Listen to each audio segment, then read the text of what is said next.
Welcome to the long Ball Street, just about everywhere.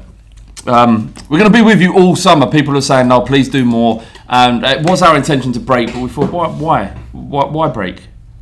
Fucks the algorithm for a start. I mean, yeah, it does. But also, algorithm aside, there's people out there who want to see this. No. Madness. Jeez. Yeah, we're going to be with you every summer, every week up until the new football season and beyond. Remember to hit the subscribe button if you're watching on YouTube, and you can also listen by downloading the podcast through iTunes as well if you prefer, if you're on the tube. Can you also get them to follow us on Twitter? Yeah, follow us on Twitter. Well, basically, we've got like nearly 600 follows on Twitter, but we never push it. And we don't, but also we've got to fucking man it, haven't we? We can't. There's no point saying these people go and follow us on Twitter and then there's just no tweets. I mean, just do it out of solidarity. Oh right, you think that is fine? All right, out of solidarity. Even though him in particular never gets round to tweeting. I'm doing it. From this point onwards, I'm all over that. So if you're interested in me anonymously tweeting through the Long Ball Street podcast, Twitter it'd be me. Twitter account. Me and Adam are going to be manning it. I do it as well sometimes. You do it as well, yeah. Okay. So we're all going to work together and make sure that that's manned. So go over to Twitter, follow it now, because 600 is frankly pathetic. It is. You know, it makes us look like fools. Yeah. In this episode, we're going to be discussing Donnarumma, the Cruyff turn, Sepp Blatter and whistle blowing, Bellerin's move to Spain, Birds and that returns. Woo woo! And we've got to answer all your questions as well. That's it. That's it. Just a noise. Also, remember to give us your suggestions for top fives. We'll bring that back next week. Leave them in the comments below, and your questions under #podquestions. Right. Matthew, what? Have you heard of Donnarumma? No, I've done a runner to him a time. Hey, nice. But I've never heard of this guy. Yeah, he's a big deal, big deal. He made his debut for AC Milan when he was just 16 years old. Shit. Pretty much didn't lose his place. I think he's played around 80 games for. How big was he at 16 years old? He's a big lad, isn't he? Yeah, he's tall. We saying 6'4"? 6'3", 6'4". At 16. It's weird because he's so big and he still looks like a child. I love that. And he's growing a wispy beard. He sounds amazing. Yeah, interesting character. It's amazing in some respects. In other, it's causing a bit of a stir. In the under 20s game, under 21s game recently for Italy, Italian fans were throwing money at him because what's happened is he's just turned down or refused to sign a new contract for AC Milan. Right. And it looks like he'll be going to one of the very biggest teams in Europe, Real Madrid, maybe Juve if he stays in Italy.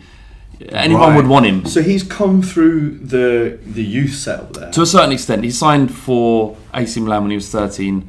Right. From 14 from Napoli. 14 from Napoli. It looked like he had agreed to join Inter Milan, but then signed for AC Milan. So there's scumbag genes in him somewhere. Yeah. But the other issue here is his agent is one Mino Raiola, who that guy. Who brokered the deal for Pogba to go to Man United. Right, okay. Ibrahimovic to go to United. So he's one of the super agents in the world. Yeah. So there's a lot of anger going at this keeper. I wonder what you think. Is it okay for fans to take out their anger on what is essentially a child? I mean, imagine the decisions you were making. Yeah, I mean, crying out loud, yeah. At that age, what do you know? You don't know nothing. That's why I'm full of admiration for these people that are young and carry themselves like an older person. Because when I was young, I'd be like Adam, just blindlessly chasing skirt about town, just doing anything I could, like a rat up a drain pipe. First opportunity, first sign of a bit of flesh on it. That's not true, is it? Though? No, it's not. Is that true, Ed? No, at all. But okay, so we'll come back to that later. Yeah.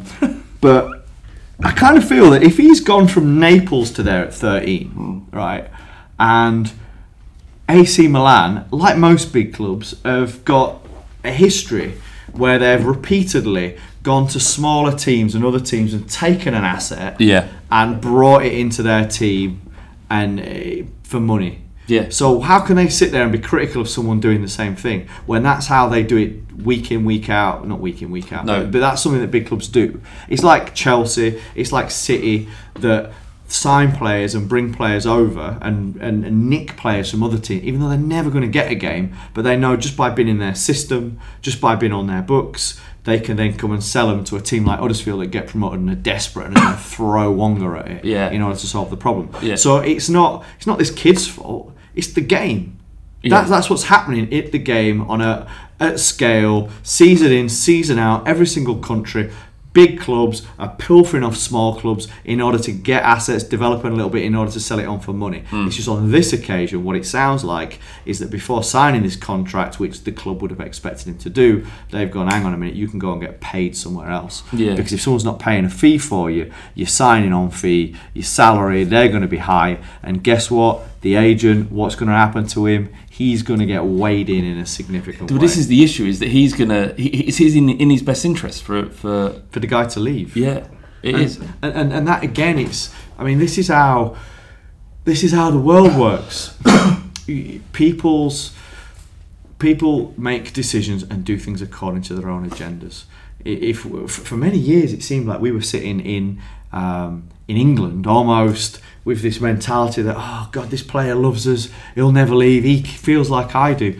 And I think what we've learned through doing this podcast, through speaking to some of the money guys and people like Jim Irwood, the what's he called, the washed up agent Jim Irwood, it's actually that, look, these people don't give a fuck, they only care about themselves. And this agent, who does he care about? He cares about his players by proxy, because he cares about himself. Yeah, absolutely. And I think, as a man who, to be honest, probably doesn't have long for this world. He looks insanely unhealthy. Does Raiola? Does he? Yeah, he probably thinks, let's make hay while the sun shines. Yeah. I completely agree. There's this philosophy that you want your players to show loyalty, but I wonder how much loyalty do fans show to players that don't perform or get injured. Yeah. You only want loyalty from your best players. Yeah. And in which case they've paid into your team. They've made them better. Like Berbatov made Tottenham better. Yeah. We couldn't demand loyalty of a player who had probably never heard of us past, seeing us feature in a European competition. So Berbatov comes in, plays for a year. Why should he stay any longer if a move in Man United's on the table? Yeah. There is no loyalty. You don't expect it on any level. No, it's true, man, and it's a shame in a way, because the stories that we're raised on about football are ones where the players and the characters, that it seemed like they cared, that they sacrificed for the greater good. These are the people that we look back at and remember and almost cherish. However, players, it's their career. Yeah, it's their career, and I don't think that they care as long as they get paid ultimately, and they know that getting higher up the football pyramid results in more cash. So, and can you blame them for that?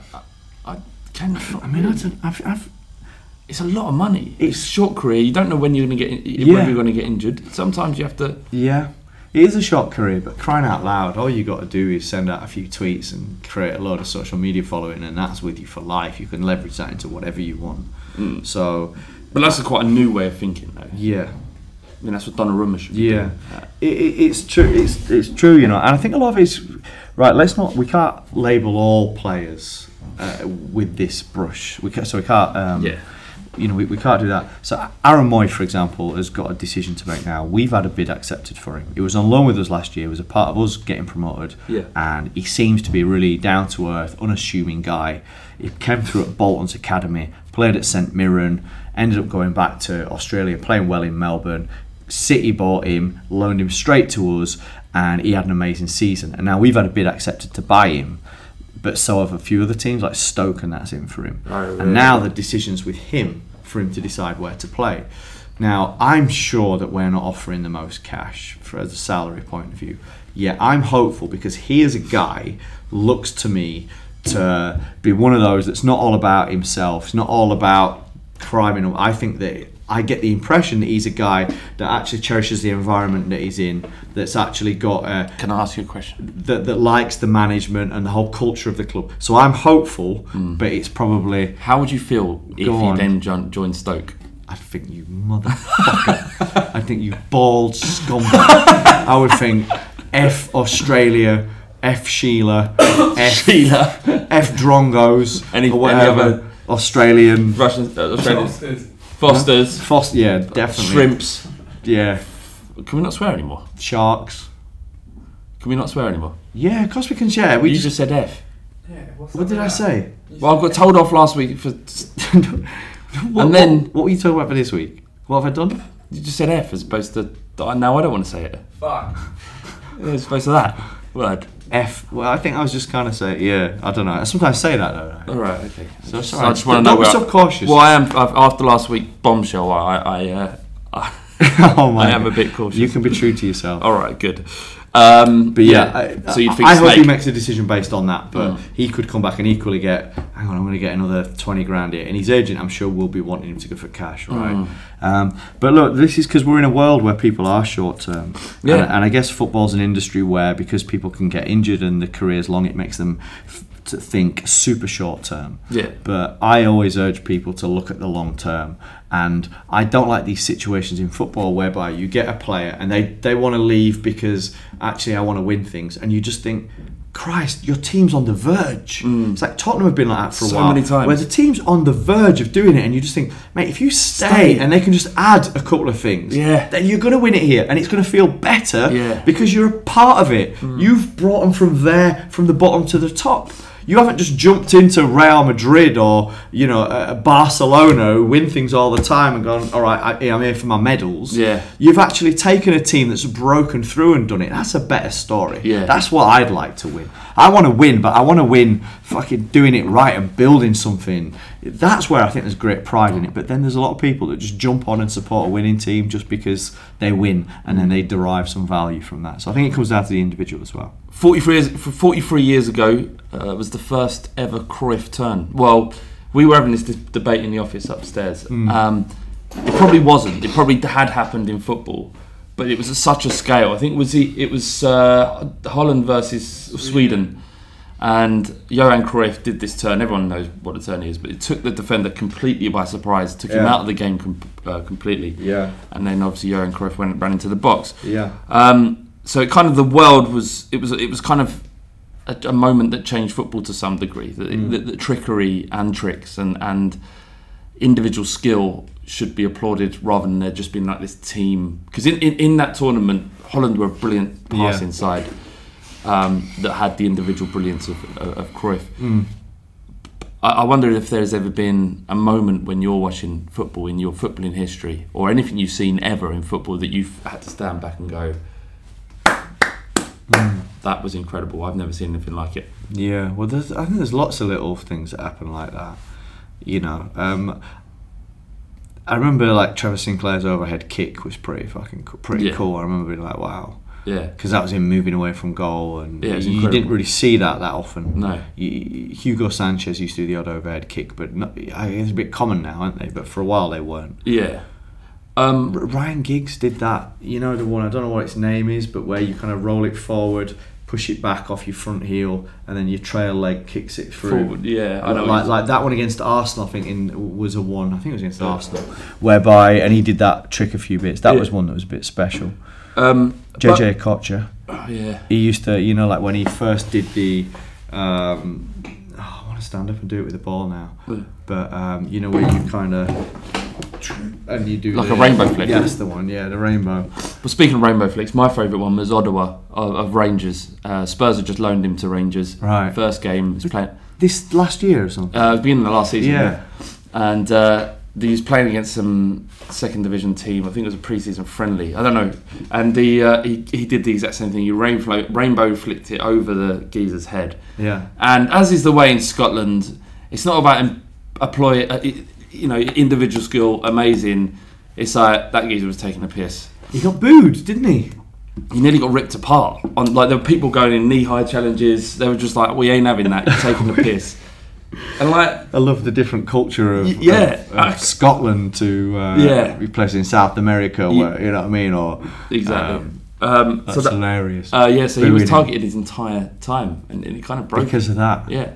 Because he took the piss, essentially. That's crazy. And I get that. I don't like people who are clearly above. It's like there was a manager who got sacked for his youth team won 25-0, and the club sacked him because he was running up the score rather. Yeah, he said it's not in the sportsmanship of the club. So off you go. There's something in that. Running up the score is a little bit shitty, but then again, it's kind of, again, it's like that whole. There's almost a bit of conflict, isn't there, between being a brutal winner, which we admire people that think so single-mindedly that they're able to do that, and actually that's probably the key ingredient that people have that make them able to do that. It's the kind of Ronaldo thing where, to me, he looks like such a C. He looks like such a C that because he's such a twat to everyone and so into himself. Yet that is probably why he's so great in a way. Yeah, because he's got that ruthless determination about his own power. McGregor and Mayweather, the same. Yeah, they're a separate individual. They have the traits of a personality that enable them to achieve the things that they have. Yeah, but they are rare individuals. Yeah, they are rare.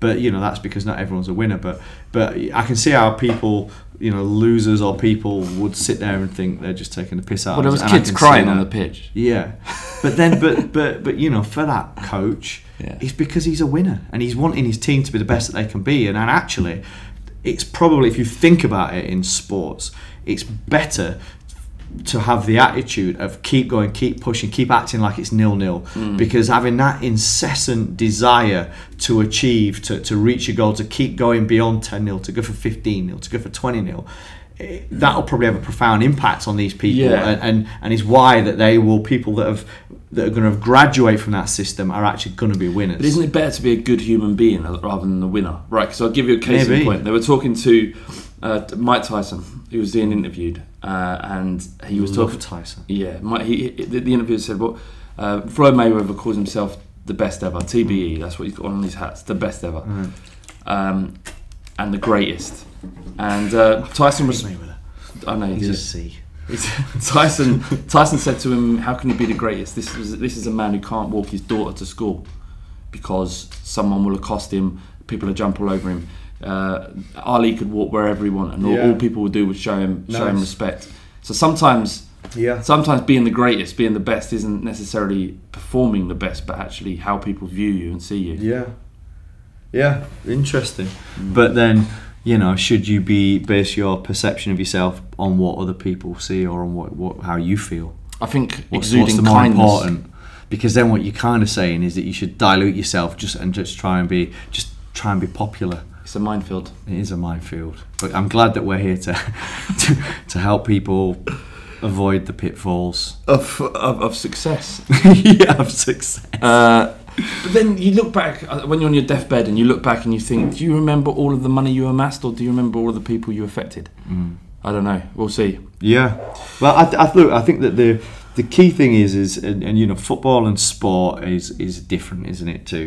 To outside of that, when you're gunning for a particular trophy or a particular accolade, and people don't die as a result, or people don't go into ruin as a result, you're competing against other sportsmen who are also rich and stuff like that. I think in life, I think that the way that you make your money, you're right, that's got to be something that's honourable for me. That's got to be something that actually helps people, and I don't know why the two things have to be. Often they don't. Yeah, they don't have to be exclusive. That they should be the same thing. Yeah. And I think a lot of people, there's ways that you can make money. Of course there are, but that doesn't mean you should do them or it's fulfilling. You're right. This is some of the stuff that you talk about on Matt World, isn't it? Just got 1,000 viewers, 1,000 subscribers. That's right, lads. Got 1,000 subs. 1,000 subs. Thank you. That is a milestone. That is a milestone. Yeah, we're pleased with that. Yeah. So how's it going, Matt World? Yeah, it's good, mate. We've. I'm enjoying what I've seen. The video. We just put up a video now. Actually, Adam linked to it from the end of this because it talks about why Ball Street's set up. Or why it is, or what is Ball Street. It explains it a little bit. And then I did like a weekly vlog of last week, which was quite a cool week. A mate of mine, Wes, was having an amateur boxing fight. Really? Which he had on Friday night. He'd been training up to, so he'd come in the office and to give us our tickets for it. So me and Junior were going to it on Friday. Right. So we had that to look forward to all week, but then we're just having a few meetings. Captured a bit of us behind the scenes on this podcast, which people here will enjoy. I was on this other podcast called Leaders in Sport podcast, and then we went up to Redmayne. We had a meeting up there with a potential new client, and hung out with Paul up at Redmond for a little bit as well. So that's going to be this weekly VOD that we're going to do called, I think we call it Building Ball Street, which is essentially just going to be a weekly vlog to start off with, which is just showing some of the behind the scenes, some of the kind of stuff that happens here when the camera's off and Adam's bragging about slaying it. I'm sorry. And then we also did a little tour of Ball Street North and did that. So lots of content. And actually, do you know what? There's I don't want to jump a question, but we've got a. It's all right. Jump away. I want to jump into a question because something we get asked quite a lot is people want to get a job here, don't they? Yeah. And we can't just give a job to everyone, can we? Well, Adam didn't really ask for a job. He kind of turned up and got one, which is not right. It's not a lot right. of people bend over back. Like I built the Fighting Cock. Yeah. You know, but people built their respective talent. What's he built? He ain't built nothing apart from a well-notched bedpost. Timid victims. But I got a message on Matt World from a guy called Joe Allen, going, "Hey man, was wondering what's the best way of being in an establishment like Ball Street, as I'm football mad and always been interested in doing YouTube, but never quite knew the best way to do it and never had a team around me. I wasn't sure. I'd like to think I'm a role model for having a great attitude to succeed, just like yourself for leaving a massive corporation to do something you believe in." Great video. So what I'm thinking here, because this is the kind of question we get a lot, right? And there's a guy called Cameron. You know Cameron, don't you? Of course. Because he works upstairs, and I think his torso was on the podcast a few weeks ago. So Cameron got in touch, but instead of just saying, "Look, how can I get and work here?" which a lot of people ask, "I love football, I like so-and-so, I want to come work here." What he did, he kind of demonstrated value up front.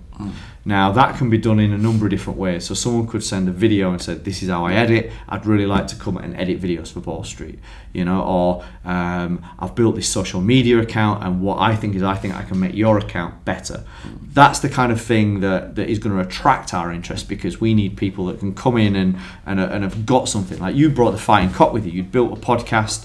You'd done all these great things with fans, with the whole 1882 movement and all that stuff. So we could see before you set foot in here that you bring in a lot to the table, as well as that charisma and the right soul. So we don't just want people to say, "I want to work here." What we want is for people to demonstrate value. Now Cameron wrote me probably the best LinkedIn message I've ever read. He showed that he understood the business from back to front. He was working in audio production, but said, "Look, I want to learn stuff, so tell me what to learn, I'll learn how to." I said, "Learn how to edit, learn how to so-and-so." He started actively addressing these. He came and worked in here for a deadline day. He kept in touch, and when an opportunity came on, he now works here. He's got a full-time job and he's getting paid to be here. So I think for anyone out there, it's not, you don't get in, you don't need permission to do stuff. Do stuff in your personal time. Look at yourself, get a real grasp on what you're good at, what you're passionate about, and then look at a business like ours and get in touch and say, "Look, this is what I bring to the table, and this is how I can add value to you."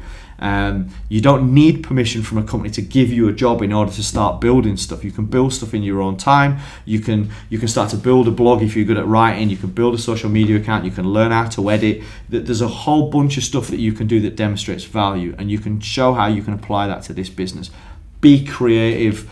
Make a video, do something that's quite cool, that's in line with how we are, so we can very easily map how you're going to fit into this organization, but also that you bring value first, because in this world you need to learn how to make value rather than take it. So fine, you might want to get a job, you might have bills to pay, you might have student debt to pay off, you want to take value, but if you demonstrate how you can make value for us, then it's going to be far easier for you to then take value down the line, if that makes any sense. It makes complete sense, and also don't be alarmed if that sounds overwhelming, because it is. It is. Is that overwhelming? No, it's the idea of how do I go into a business and make value for them? Because none of us are here unless in some way that we make a business more profitable. Otherwise, you're draining the company of its responsibility. And it's not profitable because we're just mad on paper over here and we're just all about making bank.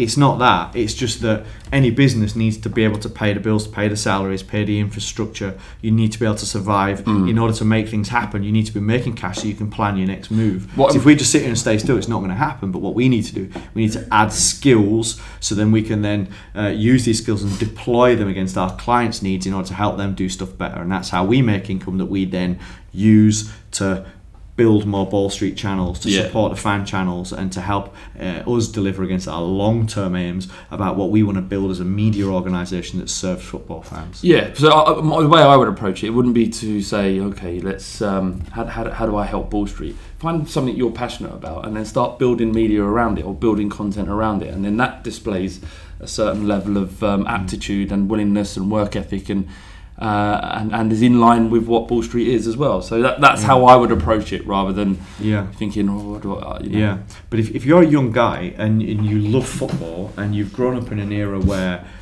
you understand social media, you're in a great position. You're in a great position if you understand social media, because there's lots of people that are older that have maybe got a track record of working in creative media, creative services, in ad agencies or creative agencies, production companies, that understand how to produce but don't necessarily know how to produce for the point of consumption and the place in which people are watching, accessing and interacting with content. So even though you don't have all these skills and it feels like you've got a long way to go, if you understand social media and passionate about sport, then you're in a great position. You just need to add, you need to package that up, and you need to kind of maybe get working with people that understand how to make video, produce video, or people that are passionate about a certain football team, and together you can start to pool your resources in order to start to build something. Or you can package your resources and bring it somewhere here, because we can't get enough people that understand social, are passionate about football, and are able to bring those two things to the table.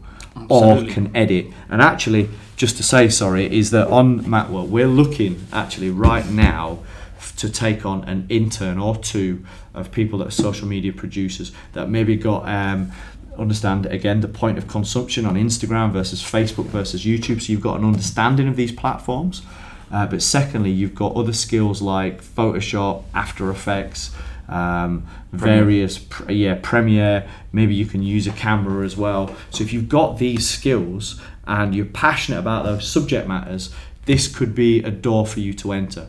And where this is better versus a traditional media door, the kind of doors that I had to knock on when I was probably the age of a lot of this audience, where I went into an organisation, it was somewhat as fucking uninspiring as the post office. Not just like a post office on a corner, but post office count as the regional office in Leeds that supported 3,000 post offices. And I went in there and was working in this team, and it was like, what the hell is this? But going in there, and you were making tea for people. Now here, we don't drink tea. We go to Pret and we get coffee, but we work hard. But the point is you will get all kinds of exposure. People like me, the CEO and the founder of a business, to people like Flav, to people like Robbie Lyle at Arsenal Fan TV. You'll get to work with clients. You get to work on lots and lots of live projects whereby you're learning skills and you're getting experiences that you can then take with you and turn into other jobs or your own business or whatever. So this is a great place to be, where you're actually getting practical experience and combining your passions with practical experience at a business, in an industry that's going to be relevant for the next 10 years without a shadow of a doubt, and definitely a lot more than that. How do they get in contact? What's the best way, do you think? You don't want to give your email address out? I don't mind doing that, but probably if you get in touch via Matt World on Facebook or YouTube or Twitter. Subscribe first, and definitely. By the way, if you watch this, please get on my Facebook, because I've not had a chance to do anything with it. It's about 100 likes, whereas Twitter and YouTube are both about 1,000. So so if you could follow my Facebook and drop me a little note saying hello, that would be lovely. Yeah, preference will be given to people who are interested in green tea, because currently the green tea hype gang is 2 members, me and Adam. You two, green tea gang, getting healthy. Although Adam we nearly had a split in the clique when he brought in splitting the clique. Oh, splitting the clique, right? Okay. When he thought it was a tea bag. No, he brought in what was it? Apple and pear flavour. Apple and pear flavour green tea. Nice. Apple Good. and pear. Jasmine is as far as I'll go. All right. I like white tea. There's a white tea with White tea. coconut and chocolate is beautiful too. Good antioxidants in that as well. No. No? Ad no. So birds and that. What happened last week, Ad? Because I sent you what's in our little WhatsApp group for the pod and you just blanked it. Went on a Tinder date, as you know. Yeah? When I'd say it was a success. That's what I'll say. Success. It was a success. Congratulations. Have you spoke to her since? I've Yeah. seen her since. Oh shit, son! What? You spoke to her since? Yeah. Have you spoke to her face to face since? Or? Yeah, I've seen her since. Shut up. Yeah. Mate, this is... I know. Just so we're saying, like when Matt called Adam the Tinder Slayer, just in case she's watching, that's not true. He's not a Tinder slayer. He's never... This is the first time he's ever been on a date. And what did you want me to read, Ad? What? And he doesn't have 3 women regularly visiting the office, turning up, Yeah. and... Doesn't have his own room in the office. No. He calls it the boudoir, and no one's allowed to go in it. Just got a leopard skin blanket that he gets out and throws over And the a boardroom. little blow heater. Yeah. He gets sweaty in there. Yeah. We have got some That's questions good. of birds and that. So yeah, well done. I hope it all works out for you. Yeah. That's good. Although, I mean, it is She's a lucky girl. Yeah, she is. Of course she is. Because we joke, but Adam is a gentleman. Yeah, he is a gent. We got a question from Orgasmic Origi, and he says, "Lads and lasses holidays." Matt, what's your opinion on lads' holidays? And are you okay with your missus going on a lass's holiday? Would you feel comfortable, That's right? hilarious. Not the young lady from Tinder, but if you was in a long relationship, Ad, with one of her going out on a lass's holiday to say like Magaluf. Depends what your relationship's like with her, doesn't it? What if it's like a loving relationship? It should be fine. It should be, of course, in theory, yeah. I guess maybe you might always have that nagging feeling. That what she's going to go out there and get pumped. Yeah. Sorry, is that another? I'm not allowed to say pumped now. No, we use the word pumped.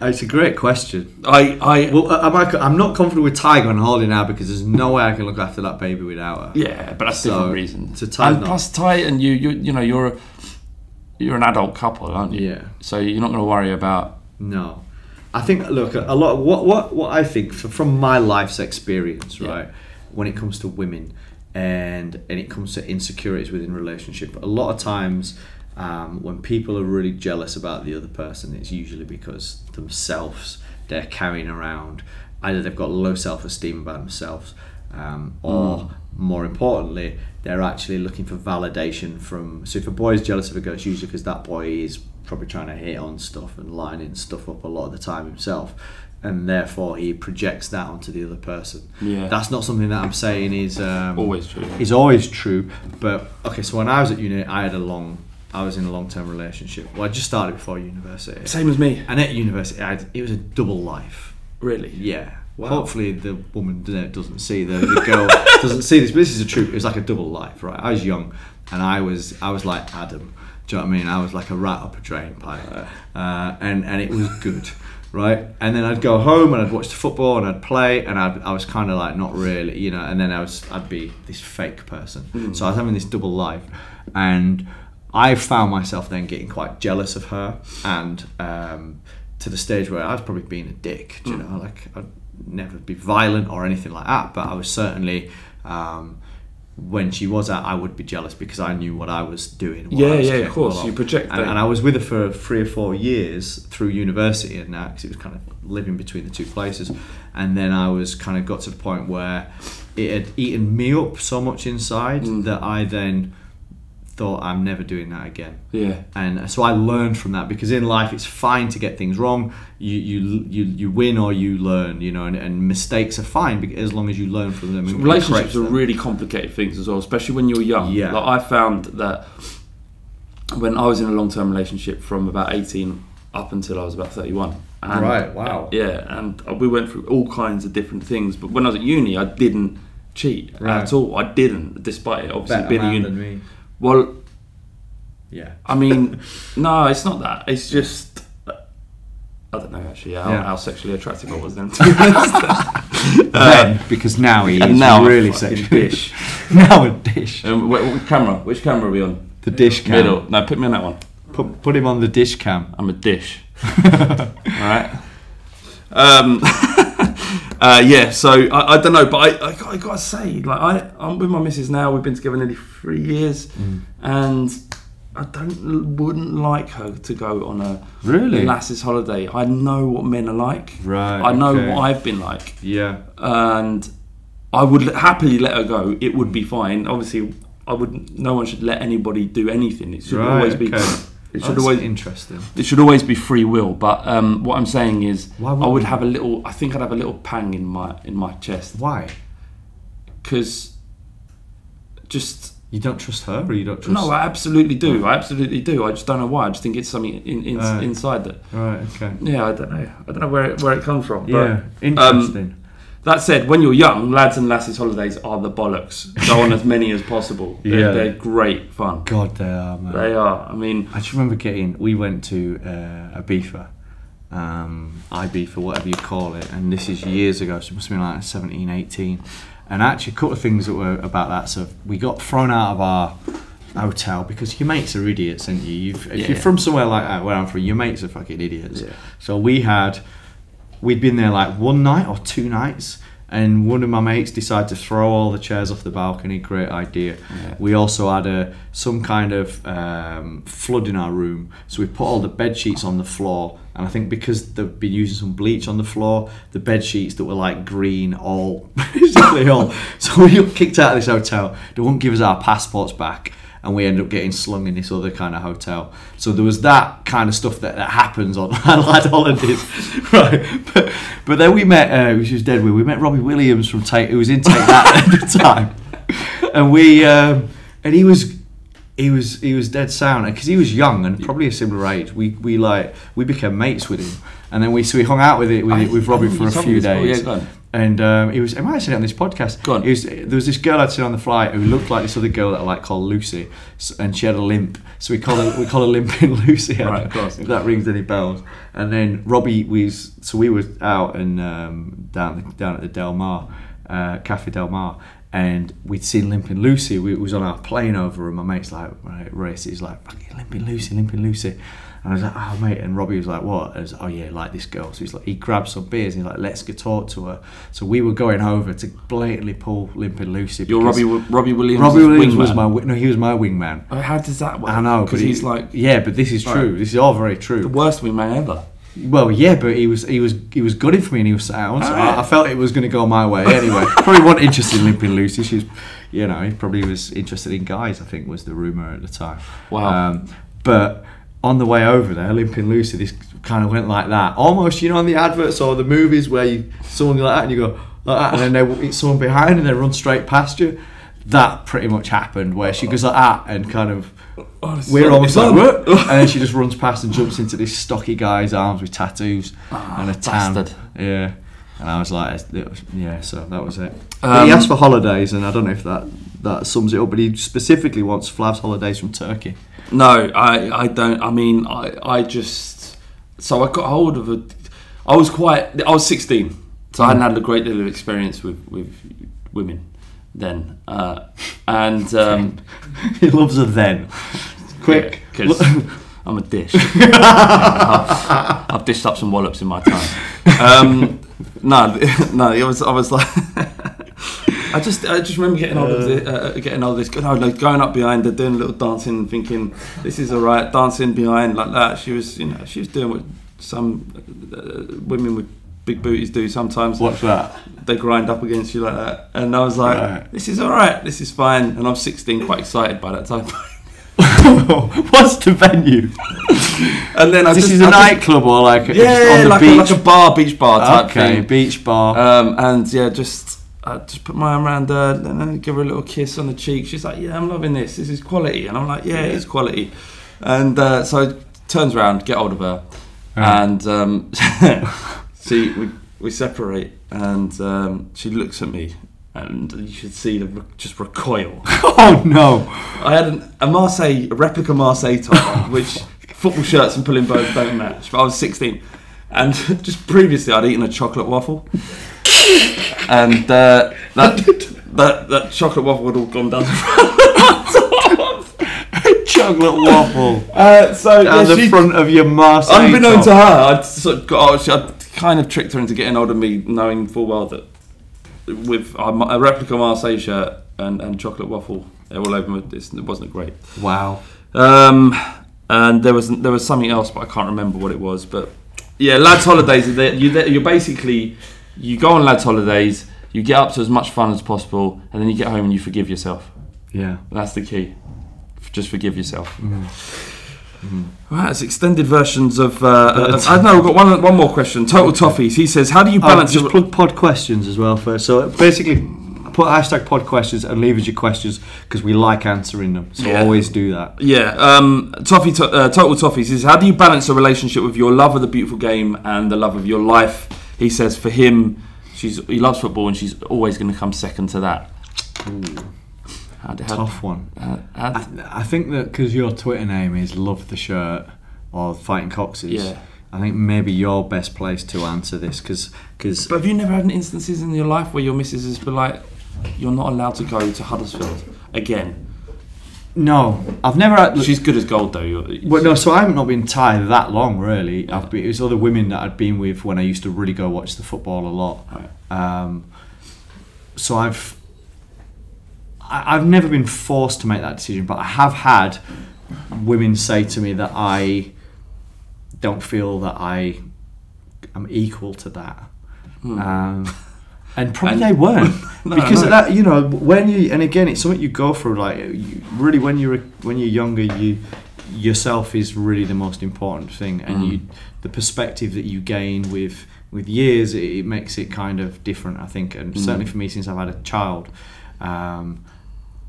that's really when you start to realise everything's different, and you're not even anywhere. You don't even come first, or so your football team's definitely not up there. Yeah. Really, there's nothing more. And now I look at V, and I just feel like a real urgency around fucking preparing for 50 years time and 100 years time, because kids nowadays have got a big chance of living to their 150. So I'm seriously, this is true, right? There's without breaking it all down. I'm only 31 years older. Yeah. So what? So you I reckon you'll probably live to 100, but kids that are getting born now have probably got a big chance of living to 150 years old, which means they're going to have the equivalent of what would have been 3 to 4 lifetimes, 3 to 4 careers, and God knows how this world's going to change. I'm terrified of what this world's going to be like, so I need to start planning for that now. So as I look at V, I'm planning for her future, for her child's future. I want to create a system whereby they're independent and not victims. Matt, of this can you world. plan for my future? Yes. I'm not as good as that stuff as you. No, well, you're planning for my future as well, because it's only one more person. It's only one more person. But that's how it changes when you've got a kid. So at that age, it's fine, because this girl's probably, I don't know if if she's worth it. A lot of people spend a lot of time with people that are not worth it. These are people that are dramatic, that are self-obsessed. They want to try and create drama and drag you into that. So total toffees.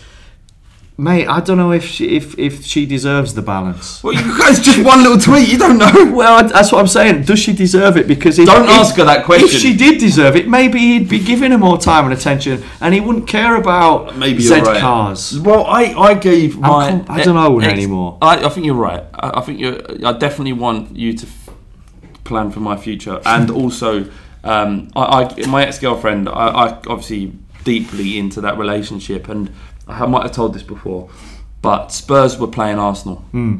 A biggie, yeah. We were 4-2 down with about 8 minutes to go.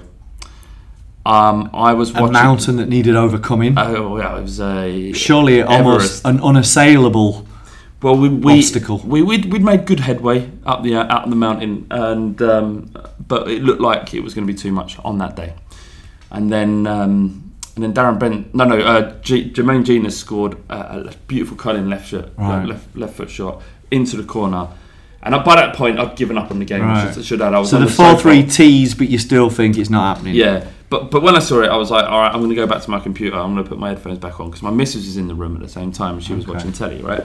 So I'm sitting there and I was like, come on. And then literally in 92nd minute, Modric hit this shot from outside the box, hit the No. post, come back on Lennon. Lennon scores 4-all. Obviously, I lose my shit. Delirium. In the most extreme. Yeah. And I'm screaming, I'm kicking things over. I'm going, yes! Yes! And then, yes! Right, I was going crazy. And then I stopped down. I was like, you know when you celebrated so much and you go lightheaded? Yeah, yeah. And you just have to stop for a second, right?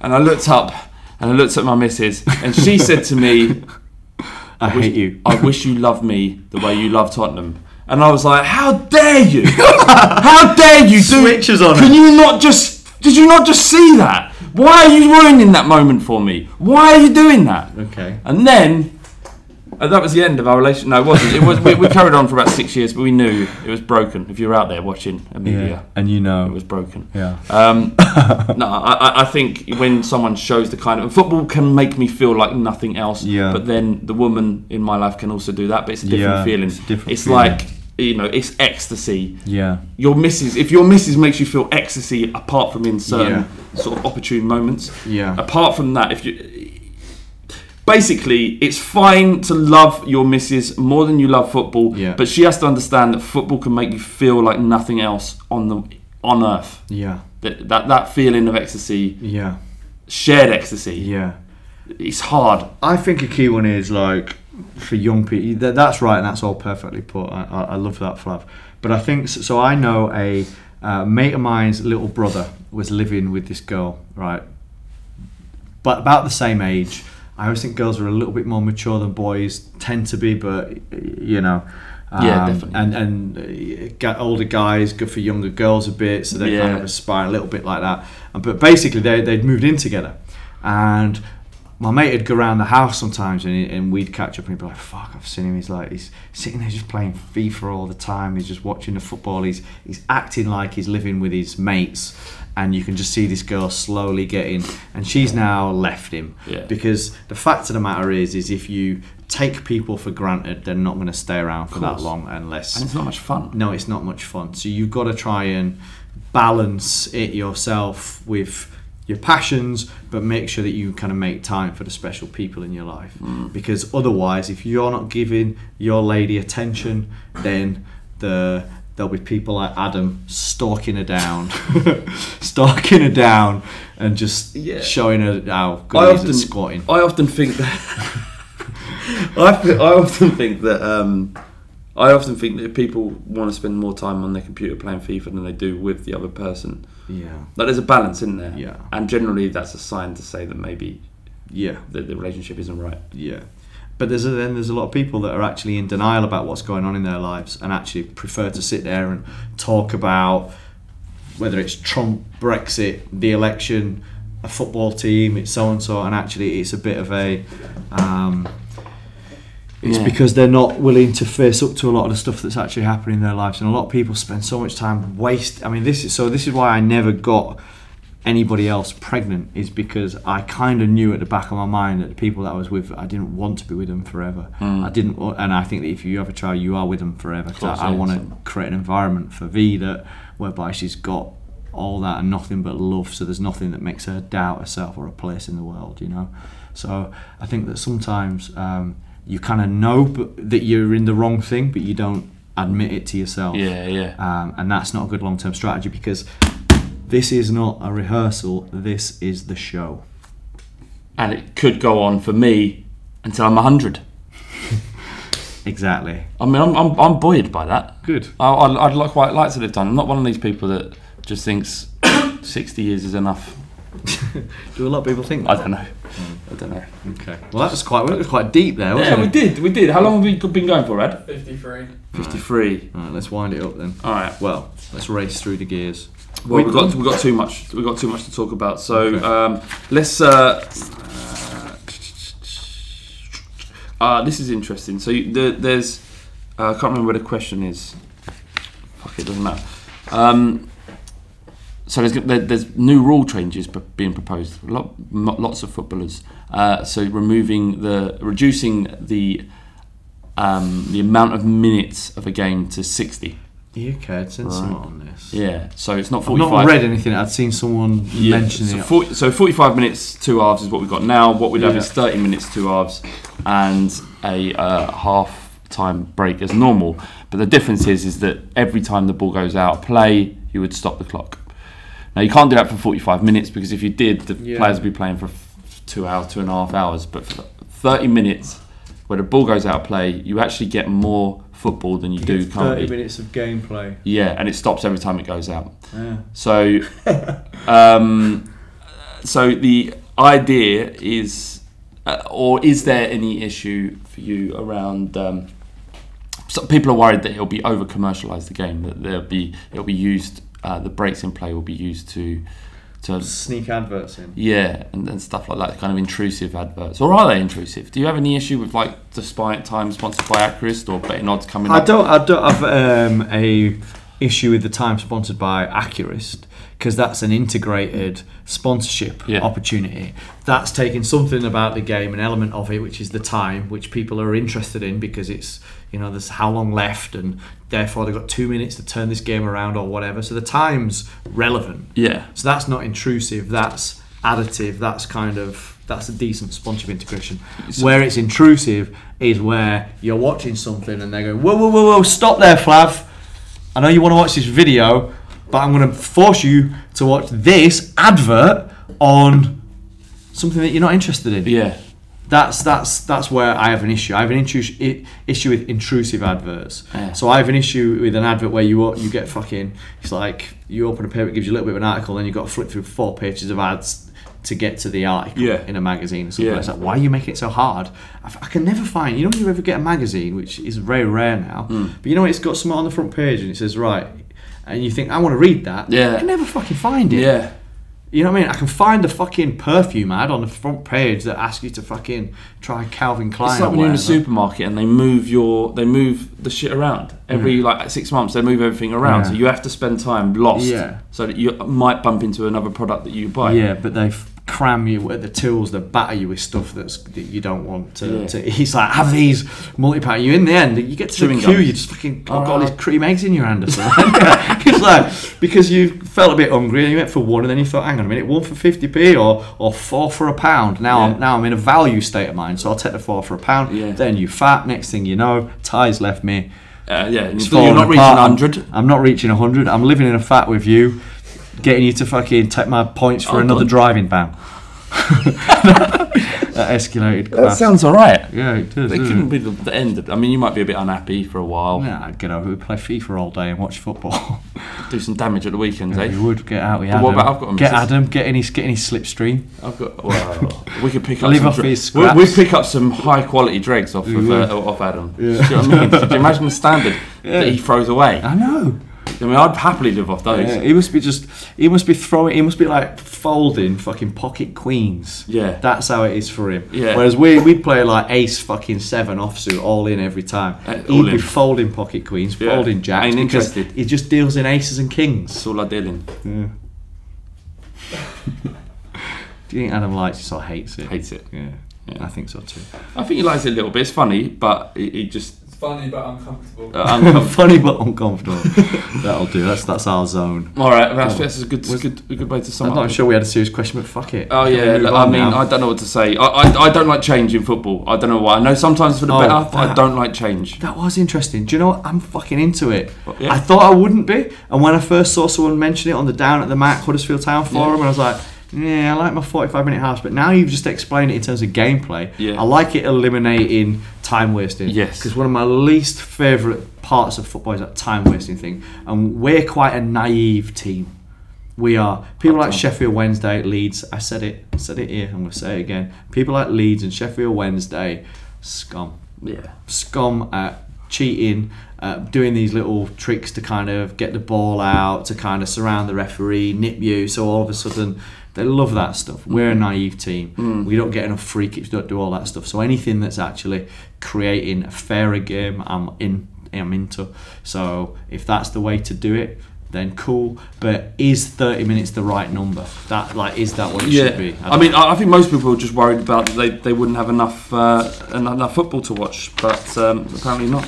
apparently this gives you much more football indeed. Remember to give us your top fives next week, and we'll discuss them. And subscribe to Long Ball Street. Check out the Fan League stuff on the Ball Street's main channel.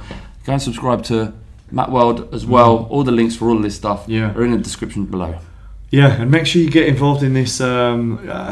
What I do like, because we can make our own football, can't we? And that's a good thing about this Fan League thing. Yeah. And I saw some of the comments on one of the videos, and someone had written out an amazing structure. 8 teams, and he's talking about crossbar challenge instead of penalty shootout, which I think we'll definitely do. Well, we've put it out to tender, that idea. Right, okay. Right, so great idea. Everybody can get involved in how this tournament is coming together. Me and James are working on it on the front end, but you know, there's lots of options. Crossbar challenge is one thing. We also talked about the one-on-ones, 12 seconds run at the keeper. The old school American. Yeah, I quite like to film, but drama. I like it. Drama. I'd enjoy that. Yeah, I always wanted to do that as a kid. Are you going to play for Ball Street? I don't think I can. Why? I'm just not in any state, mate. I'm fucking battered. Just be like a mercurial midfielder who don't move. I can't. I just don't think I can do it now. I don't think I can either. I'm too competitive. My body's not in good shape. I've had a kid, which has made it worse. I haven't played football since #, which was ages ago, and that was difficult. So to run around now with these 20-year-old kids, it's just not safe anymore. Nor is it for me. Yeah, it's not, is it? So I think I'm going to take more of a back room role. Yeah, maybe I'll just like magic sponge, that kind of thing. Maybe we should be the managers. Yeah. Me and you. Ooh. Yeah, but no, it's not me. It's not me. I'm your assistant manager. Yeah. It's like Doug Livermore. No, it's like Roy Evans and Gerald. No, that didn't work out well. It's not like any of those, all right? It's a 50-50 partnership. New. I'm not your assistant manager. It's like Starsky and Hutch. Yeah, that's what it'll be like. It's like Tango and Cash. Tango and Cash, good movie, underrated. Well, it was underrated. Yeah. So anyway, give us your top fives for next week. Give us your pod questions. Yep. Thanks very much once again. See you at the far post.